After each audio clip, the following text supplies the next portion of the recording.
Do you love TV shows? We do too. Hello everyone, I'm Jeff. And I'm Anna, and we're the hosts of We Judge a Show by Its Pilot, a podcast hosted by us, a married couple with an endless love for TV. Whether you're searching for a new favorite series or ready to revisit an old classic, we're here to guide you through an infinite world of TV shows.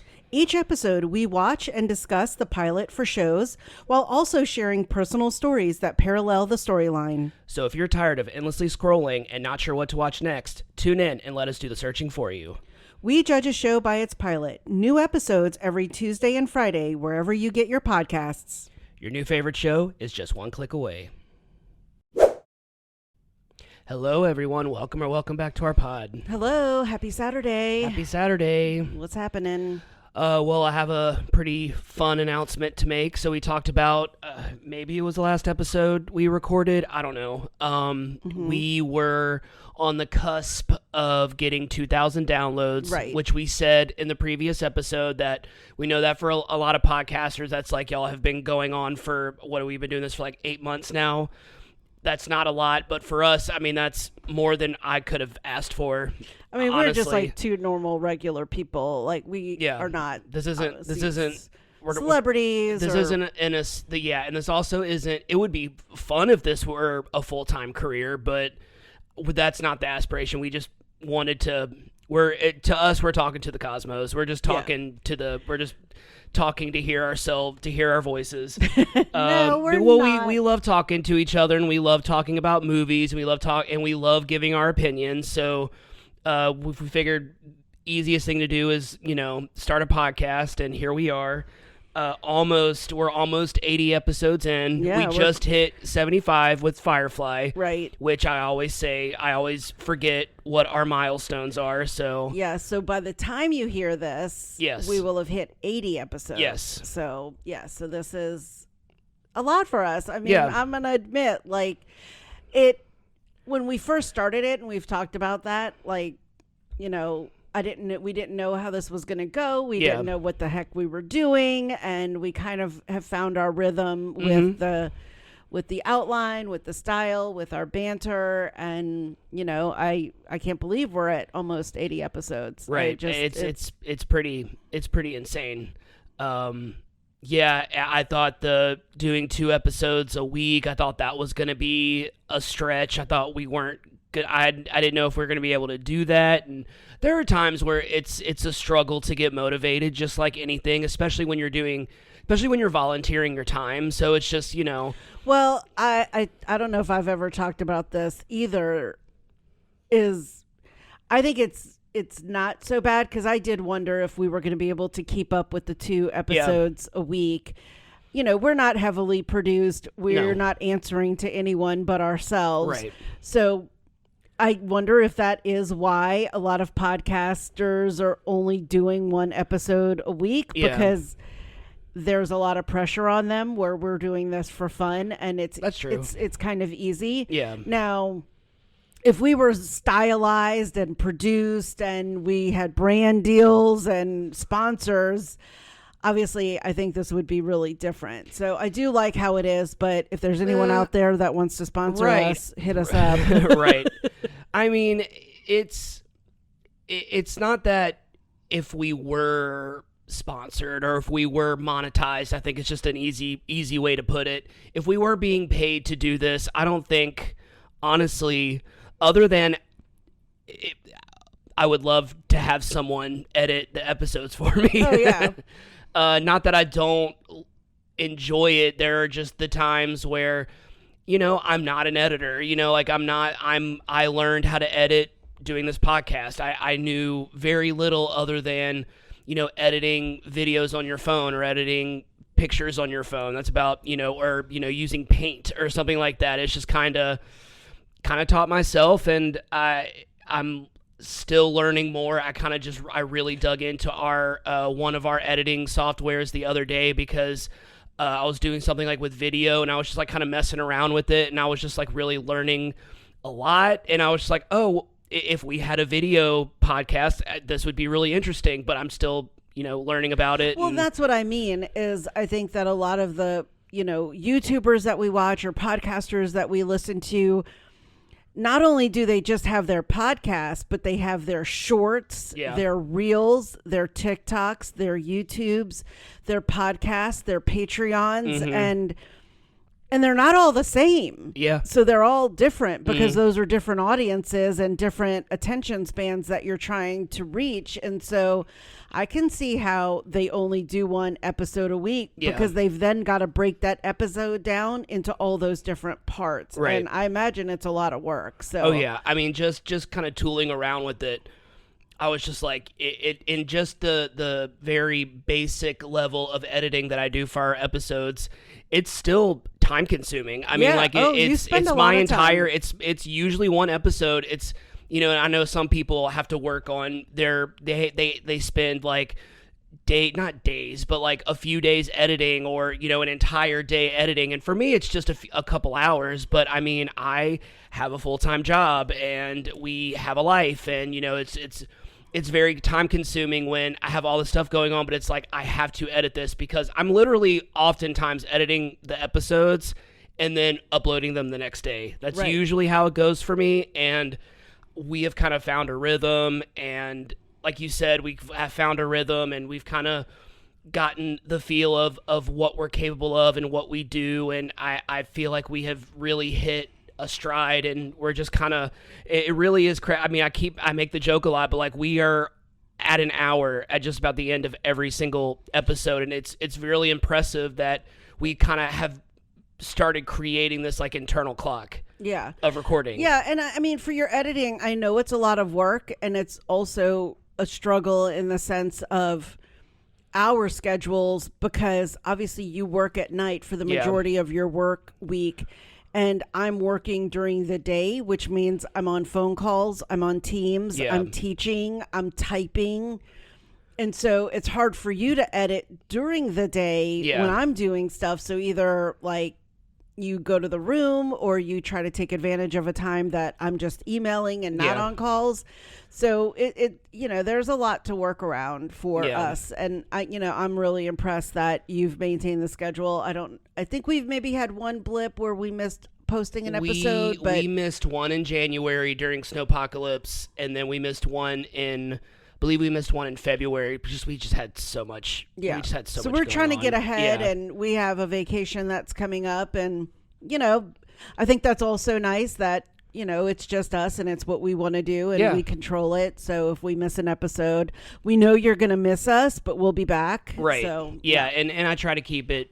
I try to communicate that with everyone. Like, hey, I know we have a very small audience, but I still want to be considerate and let people know that we're not going to have an episode on. I usually try to do it on a Tuesday because Friday is like, people maybe are, you know, TGIFing and want to hear it on, you know, Friday on their way, you know, to and from work. But yeah.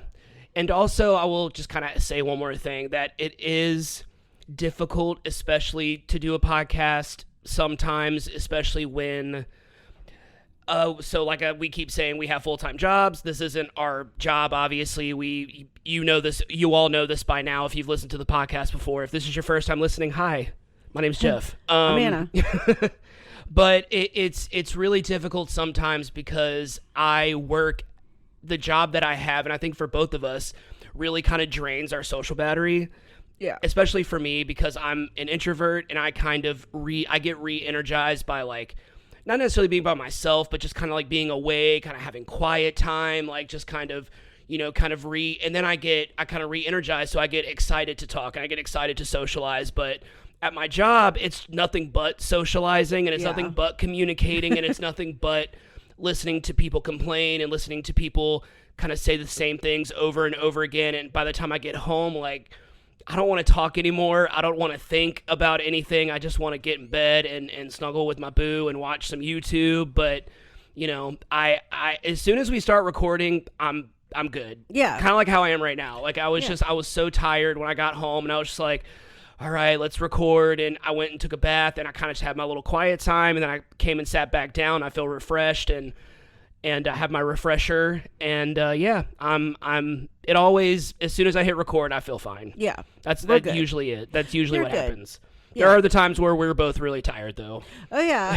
And I know it's like last night we were going to record and you were like, no, I haven't finished typing. And also every time having a night off or a full day off, it's always let's record. And I had such a rare Friday night off. Oh, yeah. I was just like, I know we had a plan to record. I'm like, let's just eat dinner and then watch get a fun in bed. movie. We watched Companion, which is a really good movie. If you have Amazon Prime Video, rent it or wait until it's free. It was really good. It was really good. I told Alicia about it today. Oh, you did? Yeah. Okay. All right, so we are we have a kind of a fun episode today. This was one of the shows that we kind of replaced last minute because we had another show, but availability. We always try to pick a show that's available on some streaming platform, not just to rent. We feel like that's the best way to promote these shows that are available that are everyone. That are available on Netflix, Hulu, and all those.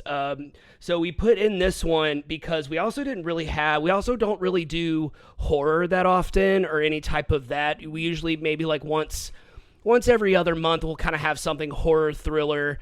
But yeah, so it was funny because it also like wasn't on any lists when I was looking up like TV shows that are named after U.S. cities. Oh, it wasn't. I think I had to find like a letterbox type place where it was literally just like a database of just, even if it was like, it was like international, it was like anything named after a city. And I kind of had to like sift through all that, and I think I finally saw it. I'm like, oh yeah, let's try this one. So we're doing Salem today. The pilot name is called The Vow, and neither one of us had ever seen this.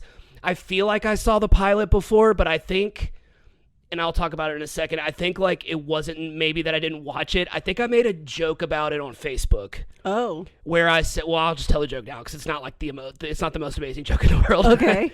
It's not a joke worth saving. No, I think I just made the joke because maybe I watched some of it. And I was just like, Salem, 1692, everyone has perfect teeth. It's just like, everyone's wearing makeup and their hair is styled. Like I was, in that sense, I always like kind of like to make those jokes. But so we are going to get into some fun stuff because we're talking about horror stuff, which is my favorite. Yeah. So Anna's going to go ahead and give us some episode and series information. All right, Salem. The pilot was called The Vow. Salem was an American supernatural horror series that ran on WGN from April 20th, 2014 to January 25th, 2017. WGN, I know. Yeah, that's a random one. For 3 seasons with a total of 36 episodes. The series was created by Brannon Braga and Adam Simon. Braga has mostly worked in the sci-fi genre, writing for the Star Trek franchise, including Next Generation, Voyager, and was a co-creator for Enterprise. Simon wrote for several horror movies, including The Haunting in Connecticut and Bones. The pilot was directed by Richard Shepard. The series follows Mary Sibley, a powerful witch who controls the Salem witch trials by exacerbating hysteria amongst the Puritans as an act of revenge. Problems arise when her long-lost love, John Alden, returns to Salem, complicating her plans. Most of the characters are based on real-life people that were involved in the Salem witch trials. The cast includes Janet Montgomery as Mary Sibley, based on the real-life Mary Walcott. Baton Rouge native Shane West as John Alden, love him. A former soldier who has recently returned to Salem and does not share the Puritan beliefs. You love Shane West or John Alden? Shane West. I'm just being stupid. Okay. Seth Gable as Cotton Mather, a completely unhinged preacher who is leading the charge with the witch trials. Tamsin Merchant as Anne Hale, a young woman who thinks for herself. Ashley Marakwe as Tituba, a house slave for the Sibley family who is secretly a witch. Elise Eberly as Mercy Lewis, a troubled young woman who is seemingly possessed by the devil. Ido Goldberg as Isaac Walton, a former friend of John's who now serves as more of a harbinger upon John's return. And Xander Berkeley as Magistrate John Hale. Salem received mixed reviews from critics and fans, often being criticized for being an exploitation of an American tragedy. However, thanks to streaming, Salem has gained a small but loyal fan base, and you can currently watch the entire series on Hulu. Well, if your main criticism is exploitation of an American tragedy, maybe they shouldn't have accused all of these innocent women of witchcraft. Right. So we can, well, yeah, you know what I mean? Yes, Like, I like a catch-22. Right. I just thought that was, when I saw that, I just thought that was interesting, and I was just like, yeah, I need to include that, because like that just feels counterproductive. It just feels like kind of like a pointless critique.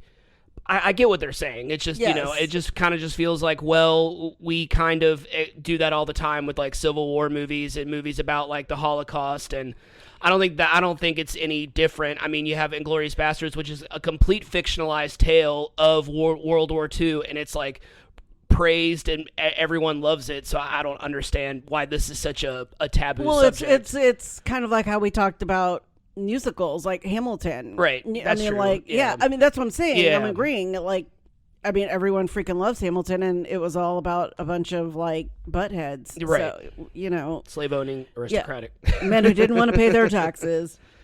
All right. So what did you? Okay, so first, had you ever heard of this show before we? I may have heard of it. Yeah. I mean, I could just be mixing it up with all the Salem's Yes. Lot, whatever, of various Lords of Salem. There's all these different various Salems. Salem yeah. things. Salem the cat from Sabrina. Sabrina the Witch. I don't know. But yeah, so I do love a lot of history and things like anything that is based on real life, whether or Right. not it's Historical fiction or not. right, whether Yeah. or not they take their, a little extras with it and whatnot. But I do love when it's somewhat close or somewhat inspired by real life Right. events. So what did you? So like I said, I feel like maybe I watched the pilot. Maybe I was just aware because it was Shane West, Yeah. and Baton Rouge. He's a hometown hero, local. But yeah, I don't know if I ever watched it or not. I knew about it. It's Salem. It was around for 3 seasons. It wasn't like it was super popular, but I remember like seeing like maybe not previews for it, but like trailers. Maybe like I saw like the series premiere trailer Well, at I'm some gonna point. say I wasn't watching a lot of WGN back in That's the day. also so kind of the thing. I don't probably even- why I never knew about it. I don't even know if that's like basic cable or network cable. I don't know anything about That's probably basic cable. Yeah. Like, yeah, I think that's like a. You're probably right. Yeah. I mean, I don't. Yeah, I think I so. just now that I'm kind of thinking about it, it probably is a cable channel. So I will definitely say. I mean, I Yeah. don't think I ran across That might it. be the main thing. Because when this came out, I had cable, so I could have very easily watched it, but I probably didn't. I probably just remember it because Shane West was in it. But I did not know that Janet Montgomery was in it, and she was the main. She was in one of my favorite episodes of Skins, and she played a pretty prominent role in that episode, and kind of made me want to go back and watch Skins, but maybe we have that saved for a future month. But yeah, I immediately got into the pilot. I was immediately into it. I'm a lot like you. Like I like historical, different types of historical. I'm not so much of like let's watch the Civil War movie. Like I'm not so much about that. I'm more of just kind of like the more like the pockets of history that are more. I don't know.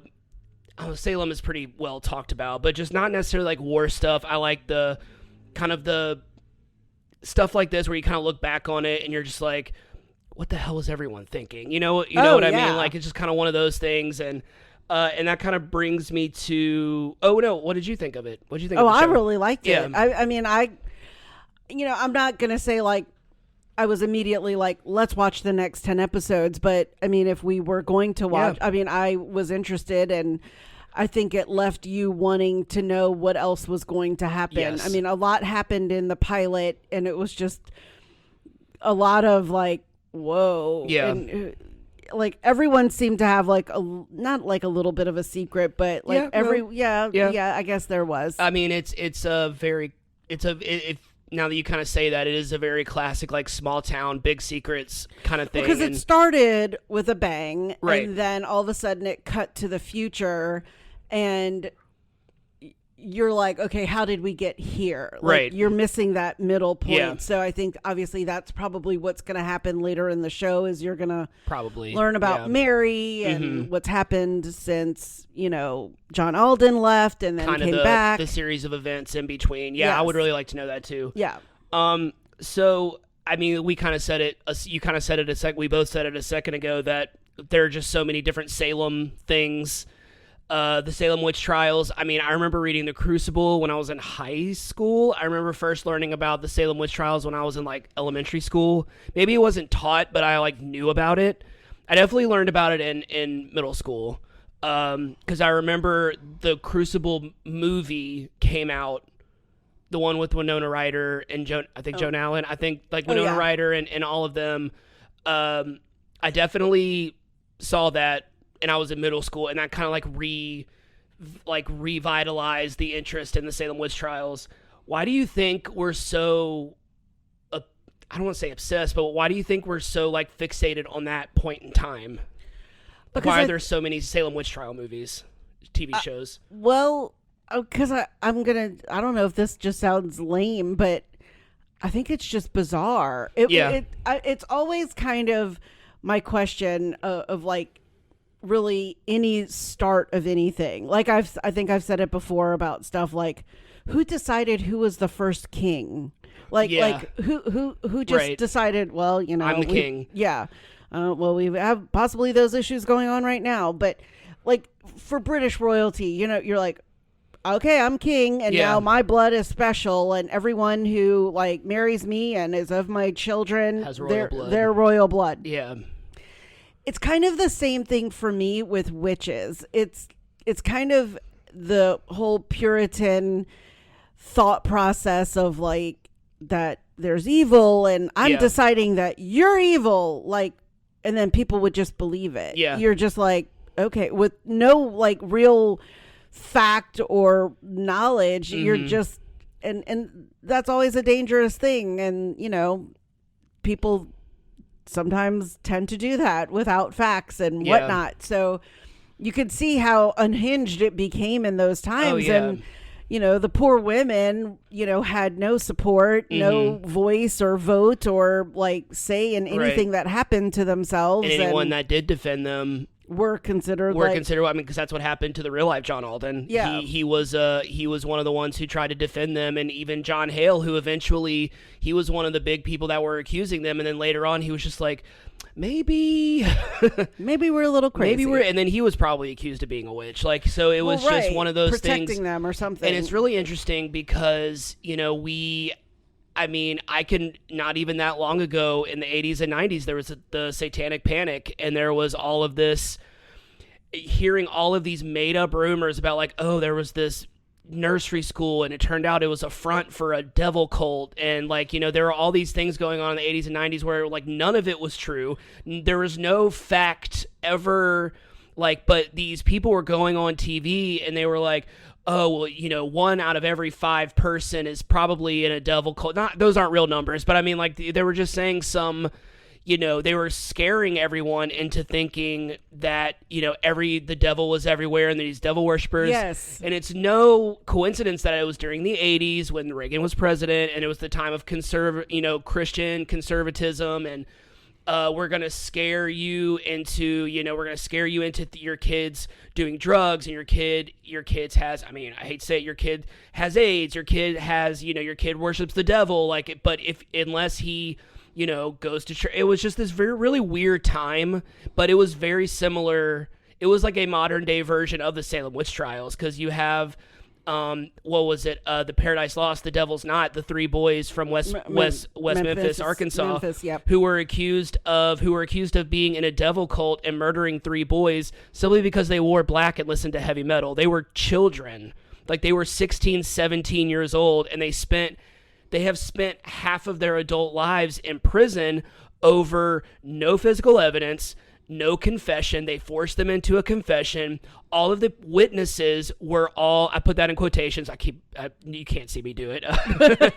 I put that in quotations. These witnesses, all of their testimonies ended up being fake. They all ended up being made up because they just wanted they just wanted an answer for who killed these 3 little boys. Right. And they couldn't find it, and so they were like, let's just accuse these 3 boys because these other 3 boys because they're different.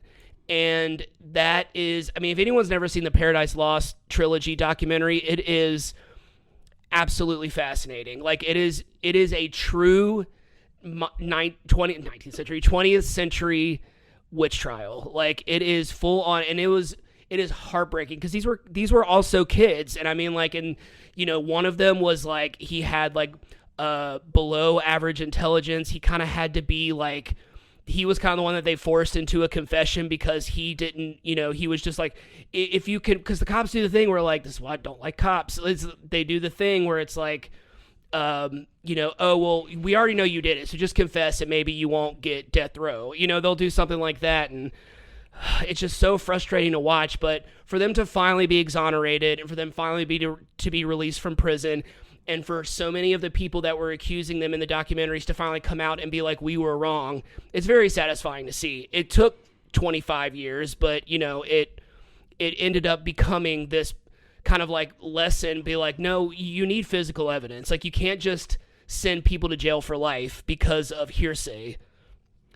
Well, I also think, I don't like looking at like the list, the Salem witch trials. Yeah. I mean, it was like about a year and a couple of months. Oh, yeah, it wasn't even that long. Yeah, and so like over 200 people were accused and 30 people were found guilty, and they hanged them. It was 14 women and 5 men, and some died under torture, refusing to enter in a plea like that. So you can see how that happens. But I mean, it's insane for me because, like, again, they just were deciding it'd be like they'd walk around, I guess, and be like, you're a witch, and I'm going to convince everybody of it, and everyone then would just be like, okay, you're a witch, and I'm that's scared. why people would always kind of, there was this, running joke with back then, if a woman had any form of intelligence, they'd accuse her of being a witch, or it was like any form of an opinion of their own opinion, they'd be accused of being a witch. And they say it as a joke, but it was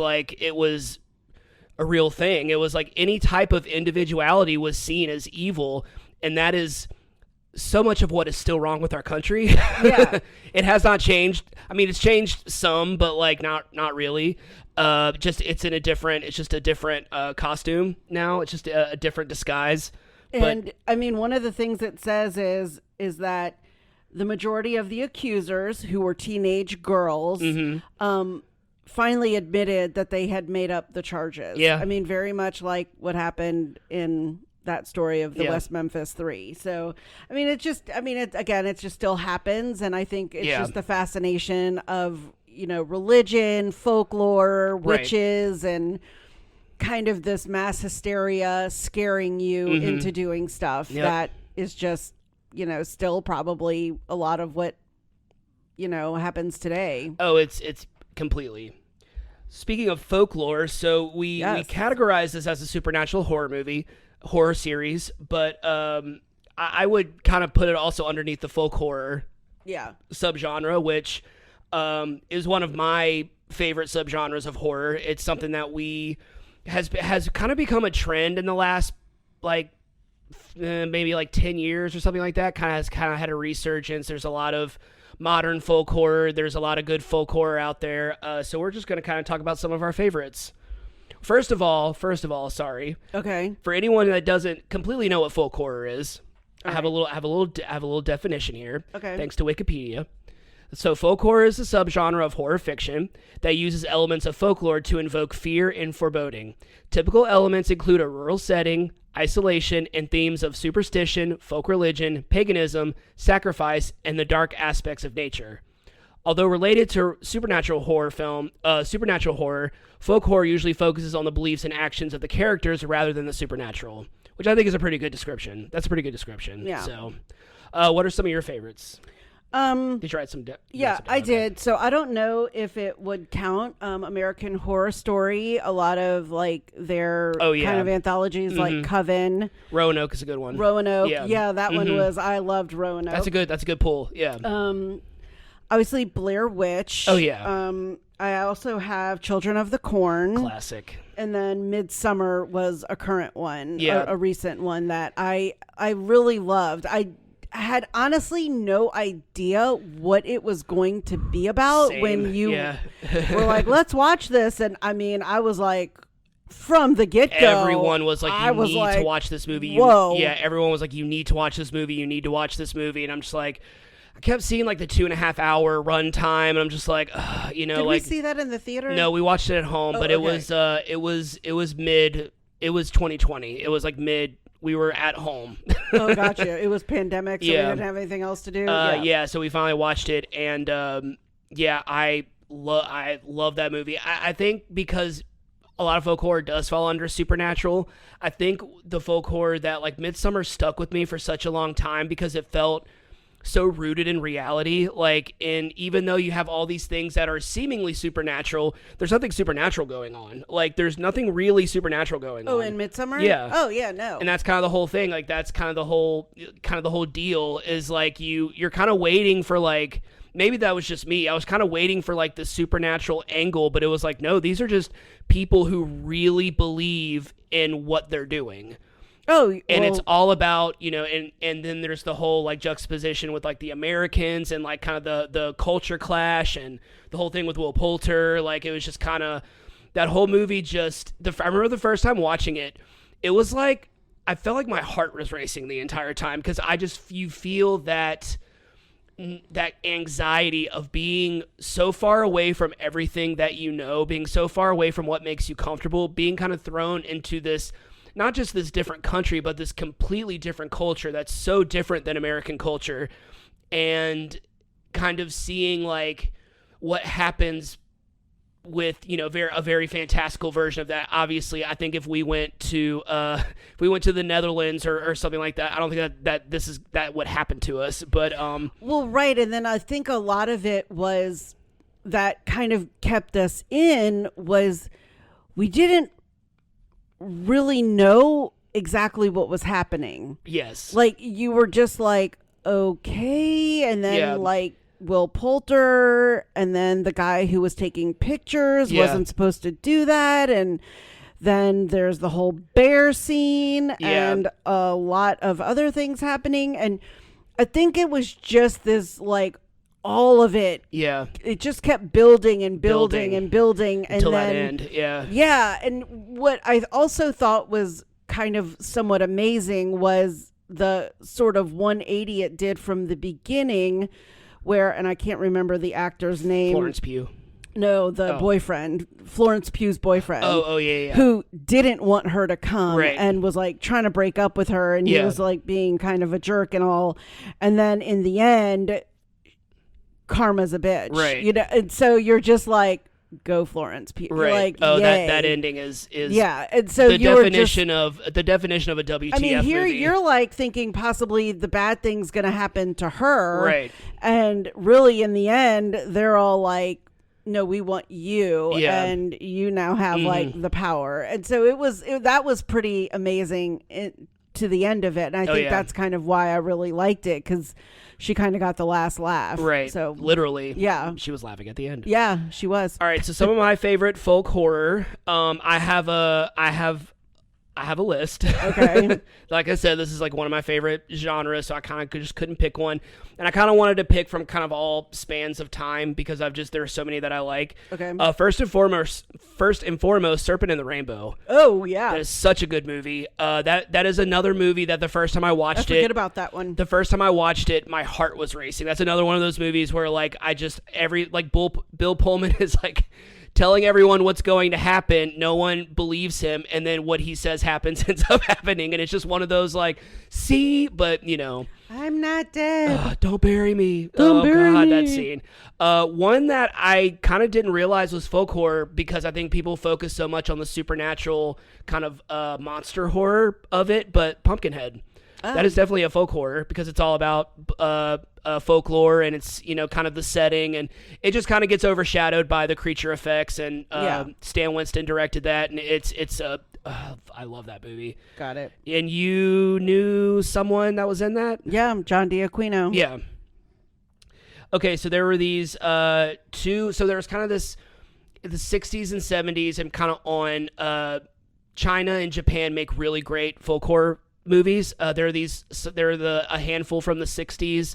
They're in that very classic black and white, very shadowy and very scary, very grainy, very like disturbing images. And they're two of them, and one's called Kwaidan.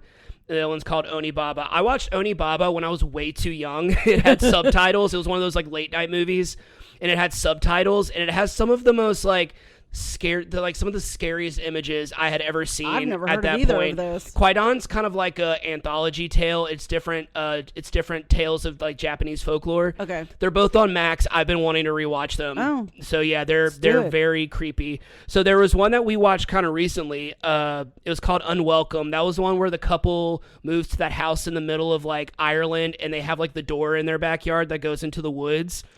And they like have to give like an offering every night to these, and they forget to do it one night. And I'm not gonna give too much away, but like it was a really crazy movie. Yeah. And then I have The Hole in the Ground, which was a Australian movie, I think. That was really good. And then The Ritual, which has Barrow from Downton in it. Downton. That's a really good Barrow. movie. That's No, a really good movie. Mean. Well, he became nicer as the series progressed. He found love. Found love in a hopeless place.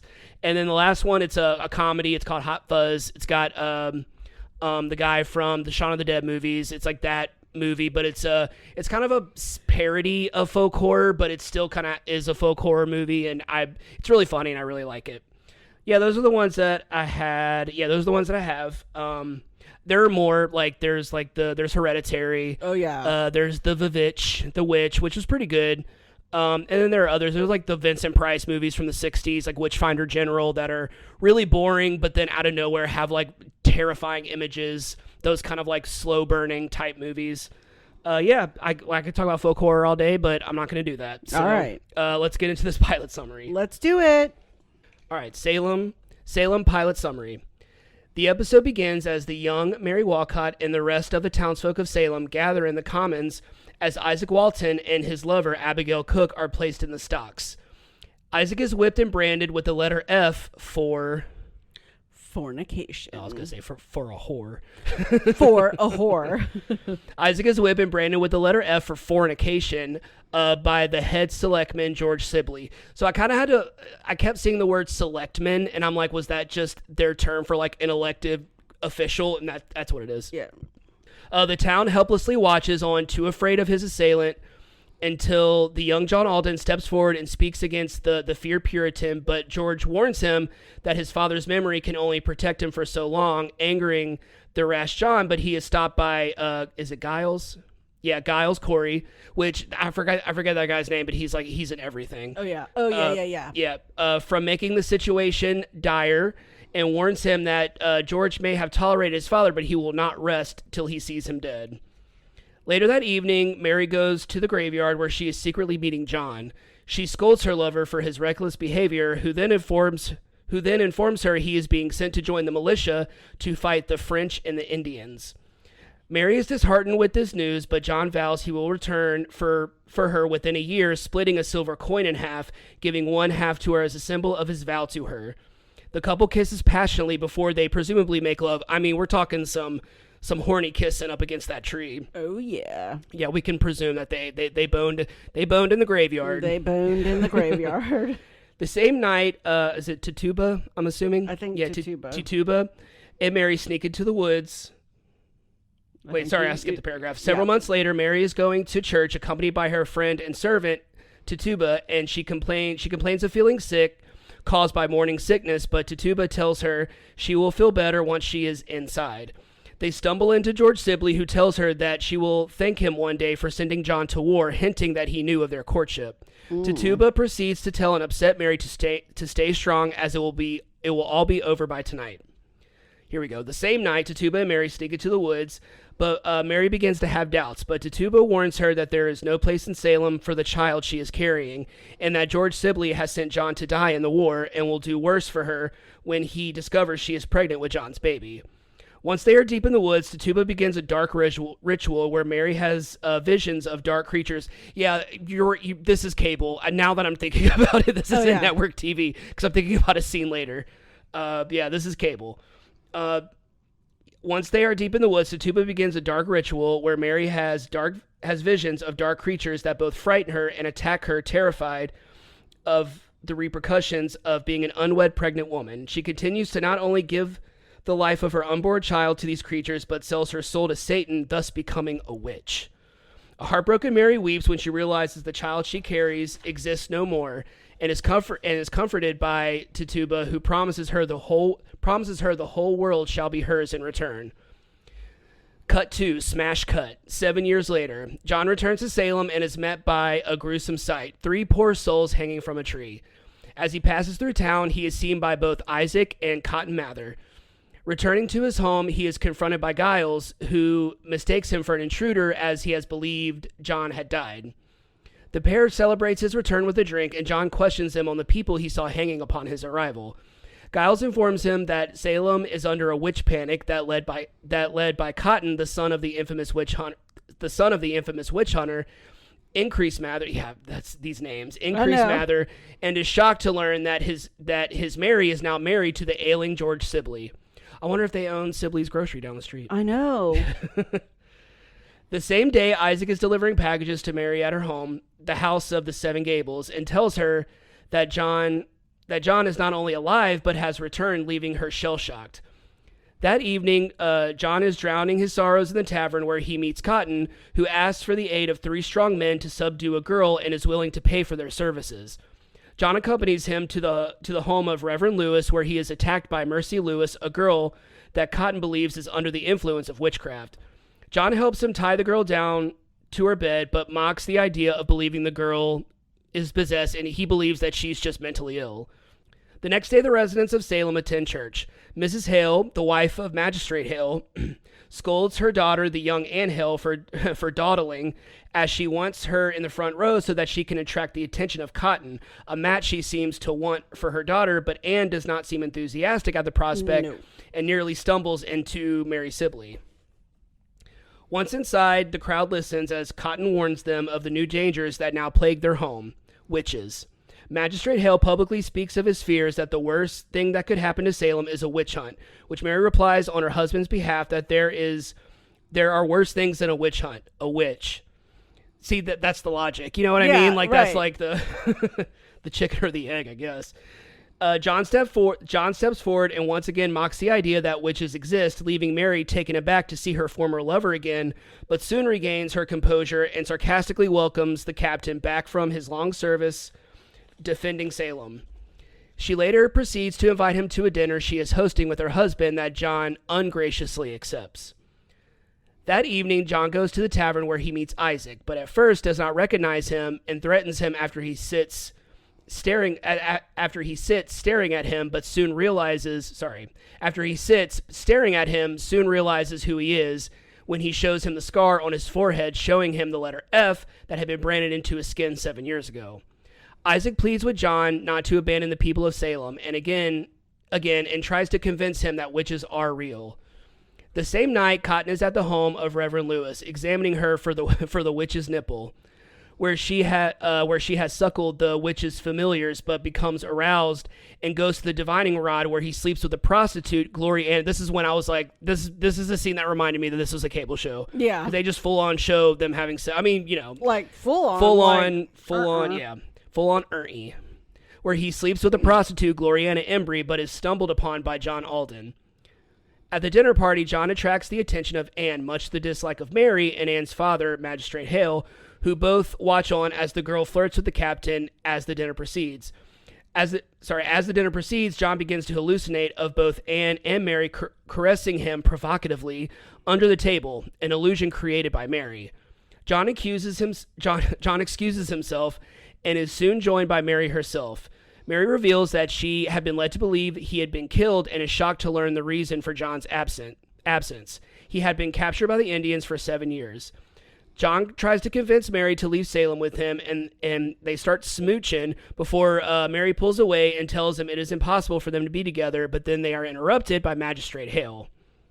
Once the party is over, an upset Mary confronts Tituba, who had been the one that had led her to believe John had died, and receives a visit from Giles, who informs her that he saw what she and Tituba had done in the woods all those years ago, and either she must tell John the truth or he will. Yeah. Sorry, Giles. It doesn't look like you're going to be around for much longer. Yeah. The next day, John is leaving Salem and stumbles across Anne, who is sketching in the graveyard. These people like hanging out in graveyards. Yeah. I mean, I guess what else are you going to do? The young girl flirts with the captain, which is observed by Mary Sibley herself, who is standing nearby. She secretly takes a lock of the young girl's hair with her purposes unknown. Yeah, creepy. You called that one. Oh, I got it. Yeah, I was like, oh, that's not good. Meanwhile, Mary, not wanting John to discover she had aborted their love child, devises a plan to use the young Mercy Lewis to accuse Giles of witchcraft to protect her secret. Mercy, who is under the care of Cotton Mather, is forced to wear a metal muzzle paraded around Salem, led by Cotton, so he can expose the witches. Compelled by Mary, she points to Giles, who is then arrested. John, who is leaving Salem, is stopped by Isaac at gunpoint, who wants to prove that witches really do exist, and leads the captain deep into the woods where the witches meet. At the same time, Mary enforces her power over Cotton, who has imprisoned Giles, who refuses to speak to anyone but John, and insists that Giles is pressed for an answer before she is led away by Tituba so she can begin the witches' Sabbath. Mary returns to her home, where she and Tituba begin the witches' ritual. It's the W's and the R's. The witches' ritual Sabbath, linking her to the other witches in the woods. This is like a tongue twister. All right. Elsewhere, John is shocked to witness the witches in the woods and is unable to see who they are, as they wear the carcass of dead animals. A stag, a pig, and a wolf, but they are discovered, forcing John to shoot one of them so they can escape before they are recognized, causing the connection between the witches and Mary to be broken. John and Isaac return to Salem and find Giles being tortured in the commons for a confession for witchcraft. John tries to save his friend, but is unable to, and he watches as he dies from being pressed with stones. Oh my God. That was rough. Was horrible. Yeah. In anger, John announces that he is not leaving, threatening the selectmen while being watched by Mary from her balcony. Mary returns inside her home and confronts Magistrate Hill, where it is revealed he is the witch John shot at. Mary demands to know who had seen them, but Magistrate Hill doesn't know, and she reveals her plans to use the Puritans to kill each other to complete the grand rite. End of episode. Yeah, so it's on Hulu.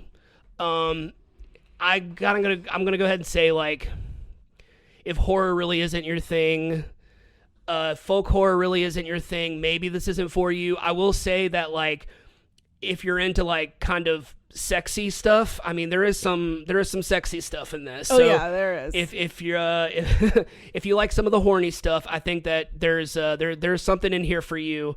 But yeah, if you're not a fan of horror, maybe this isn't for you. But I would say this isn't like scary horror. This is just kind of like, this is very like TV horror. A little suspense. Yeah. Kind of dramatic. A little supernatural. But mostly, for the most part, mostly it's a drama. Yeah. The ritual at the beginning where where Mary sells her soul and gives her baby away, that scene actually ended up being a little creepy. And then the stoning scene that was just hard to watch. Yeah, that was hard to watch. Yeah. Nothing that you wouldn't see in Game of Thrones, though. I think that's ultimately, yeah.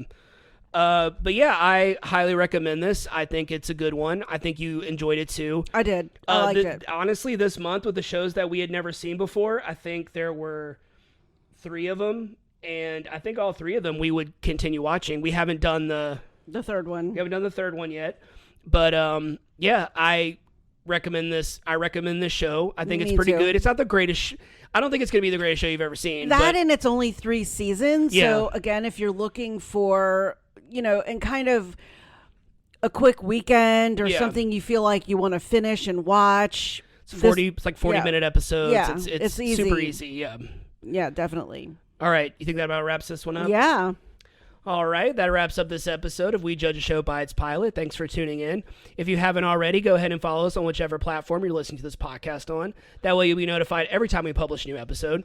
You can follow us on Instagram at We Judge Pilot Pod. We're also on Facebook. You can leave us a comment, suggest a show for us to watch, or leave some emojis in the comments. What you got? All right, I have the witches. the tombstone, the pregnant lady, trees, the church, kisses, Smooches. the devil, the beer, the box, kind of represent the packages, the redhead for Anne. Good one. Dinner plate for the dinner that they were having, the pencil for sketching, the link, the deer, the pig, the wolf. And okay, I don't know if I wasn't totally paying attention when you were going over the pilot summary, but you did not mention the frog. I didn't. Oh my God. Yeah, so I kind of skimmed over the fact that Mary, you discovered this. Yeah, that you discovered that George Sibley, who is the big accuser, is actually under a spell. The one who's now married to Mary, and he's like ailing in a wheelchair, is like nearly catatonic. Is that he's not catatonic? He's not ailing. He's under a spell that keeps him submissive. And I don't know what the full point of it was, but it was like she pulls a frog out of his throat, and that's I think like it keeps him silent. Right. And then because just FYI, we've probably maybe talked about this before. You are not a fan of frogs. I hate frogs. You are not a fan of lizards. Frogs, I think, more than lizards. They're just creepy. I get it, but like, when this scene happened, I was like, "Oh my God!" Like, I totally forgot about that. And it's not like a little baby frog. No, we're talking like a bullfrog, like the size of your head. And then when she like shoves it back down his throat, I was like, "Oh, that's so gross." She took it out to feed it. That's like, what it was. Yeah. That's what it was. Yeah. Yeah, and then the frog, and then the last one, the rock. Okay. So, all right. Well, we are gonna head out, but we'll talk to you soon. Thanks for listening.